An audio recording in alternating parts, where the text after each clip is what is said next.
Capitaine au micro. Ce soir, 6 sujets que monsieur et madame tout le monde ne devraient pas savoir. Comme d'hab, like et abonne-toi. On commence.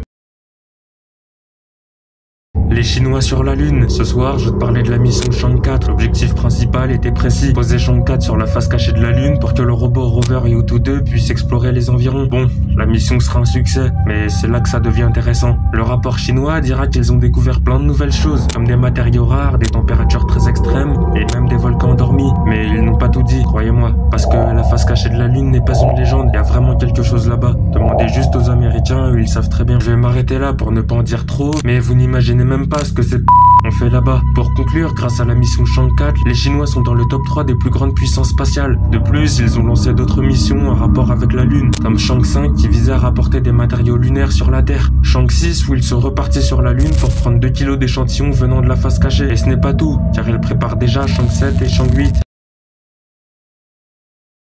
Ils vont détester ce que je vais dire. Ce soir, je vais te parler de la drogue de niveau 3. En gros, elle s'appelle niveau 3. Pour débuter, elle est disponible sur les sites illégaux ou directement dans d'autres pays. Avant de savoir ses effets vraiment choquants, cette drogue coûte aux alentours de 10 €. Mais ne croyez pas, les créateurs du niveau 3 l'ont conçu pour une addiction instantanée. Donc pour la partie mathématique, 10 € pour 3000 consommateurs, voire plus, ça va être très rentable pour les fournisseurs.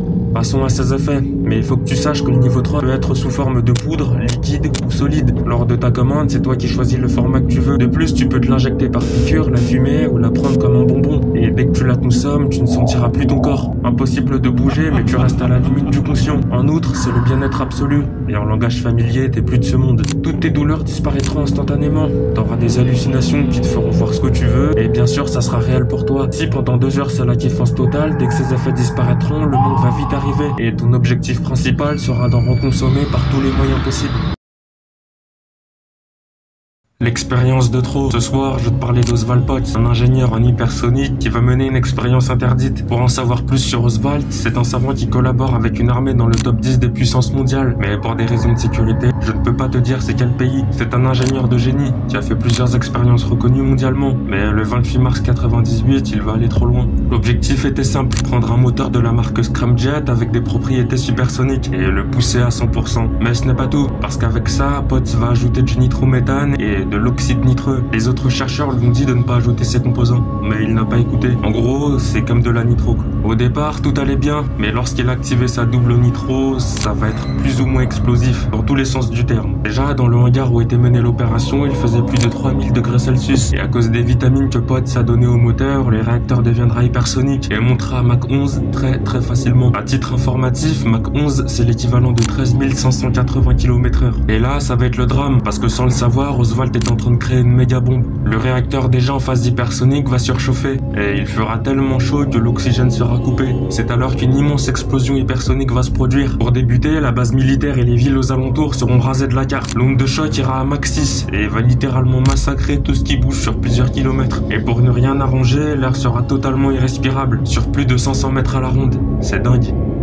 C'est vraiment dingue. Officiellement, l'expérience ne s'est pas produite, mais ce qui est fou, c'est qu'elle est répertoriée dans les archives mondiales des Black Ops, car le résultat est une catastrophe mondiale. Bien sûr, ils sont tous morts à cause d'Oswald, mais bon, on estime que 50 000 personnes, voire beaucoup plus, auraient perdu la vie à cause de cette explosion. Un groupe pas comme les autres. Ce soir, je vais te parler des Hobbs, des militants de l'ombre qui ont un but bien précis, faire du mal à la ruche, et qui est le système. Créé le 8 mars 2024, ce groupe n'existe pas officiellement. On sait juste que son leader se nomme Bloom, et qu'ils sont partout dans notre pays. Concernant leur mode opératoire, il est précis. La journée, ce sont de simples gens comme vous et moi, qui restent sous le radar. Mais la nuit, ils font des opérations qui dérangent vraiment les hautes sphères, c'est-à-dire la destruction des monuments historiques bâtis grâce à de la violence et à la soumission, et d'autres actions que je ne peux malheureusement pas te dire, sinon je saute. En gros, ils sont comparables au groupe fictif de DedSec, et leur objectif ultime est que le monde découvre la vérité. Actuellement, ils n'agissent plus, mais je pense qu'ils vont bientôt revenir. Après, ce n'est que mon avis.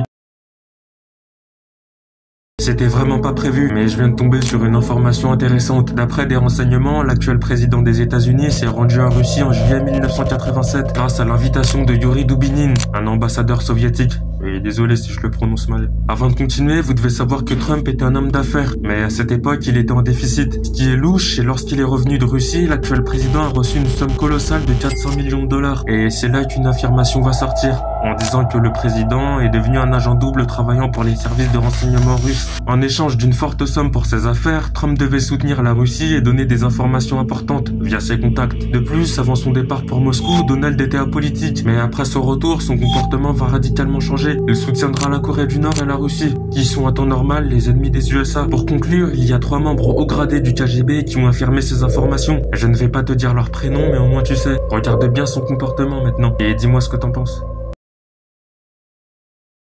Les gars, breaking news. Alors que je faisais des recherches pour la prochaine vidéo, j'ai découvert un truc. La Chine est officiellement dans l'aéronautique à grande vitesse. Et actuellement, ils bossent sur un drone supersonique, nommé le singe de pierre volant. Ses caractéristiques sont assez propres. Il mesure 7 mètres pour 1,5 tonnes. Pour le démarrage, les Chinois ont innové et vont faire une série d'ondes de choc contrôlées qui feront démarrer le drone. Nouveauté, mais il dispose d'une IA pour que sa qualité de vol soit impeccable. Et pour finir, d'un point de vue caractéristique, il dispose de 2 puissants moteurs qui pourront le propulser à plus de 5140 km/h, soit Mach 4, voire Mach 5.